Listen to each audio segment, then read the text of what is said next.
everyone to the fourth installment of Speech 1302, featuring Evan Carter on Did Oswald Act Alone? Today in the audience, we have Joni Carter, Mary Pearson, Carrie Pearson, Cliff Thomas, Elaine Thomas, and Lewis Carter. Bad to you. This should be an interesting speech for our audience members because they were all alive during the JFK assassination, so they can remember it. So the day was November 22nd, 1963. Outside of the Texas Theater on Jefferson Street, an angry mob gathers outside of the theater, where Oswald is suspected to be hiding. This crowd was so convinced that Oswald was guilty that they were actually looking for rope to try and hang Oswald from the tree when they brought him out. But luckily the police were able to escort him.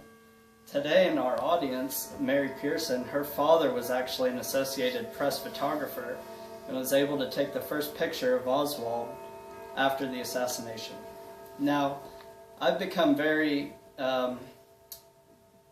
knowledgeable on the John F. Kennedy assassination topic, not only from my personal interest in history, but because my father, Lewis Carter, grew up in Oak Cliff, and so he became very interested in the assassination since that was from his local area.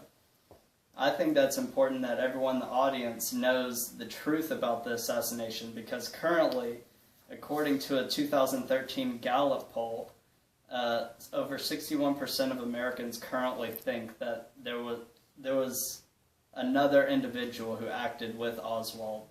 And so over half of America thinks that there's still a conspiracy, and I think we need to set the facts straight.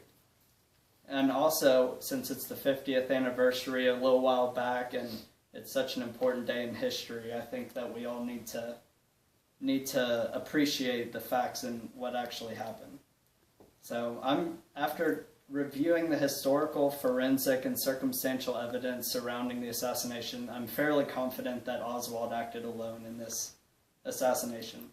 So today I'm going to be going over the historical evidence, the forensic evidence, and the circumstantial evidence surrounding the assassination. So during the assassination, everyone's familiar with the famous Zapruder films showing John F. Kennedy getting shot from the back of the head. Recent enlightenments, and they've actually taken people's video footage and enhanced the background, and you can actually now see a shadowy figure moving around in the 6th floor of the school book depository. And this is thought to be Lee Harvey Oswald moving around up there right before shooting. So any other conspiracies that someone shot from a different angle, this helps to solve that.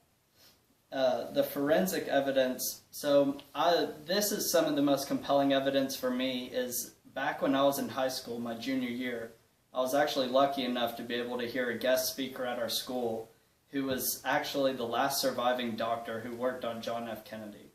And he told us that there was a small wound in the back of his head and a large wound in the front of his head.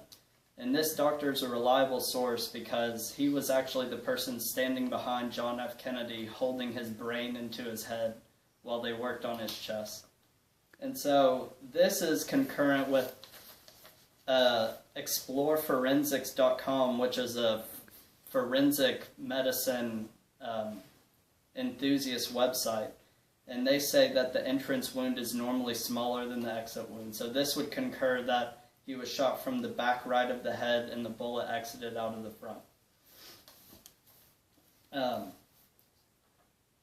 Also, scientists 2 different times in 1964 and 1977 have taken forensics on the bullet fragments recovered from John F. Kennedy, the governor who was shot, and also from parts of the car where fragments were spread. According to ScienceDaily.com, an article from 2004, bullet fragments from both successful shots were exact matches to Oswald's gun. This was proven twice by neutron activation analysis in 1964 and 1977. So this substantial forensic proof in addition to Oswald's prints being on the gun and the gun being recovered in the top of the school book depository, all are very heavy forensic matches and forensic evidence that Oswald acted alone.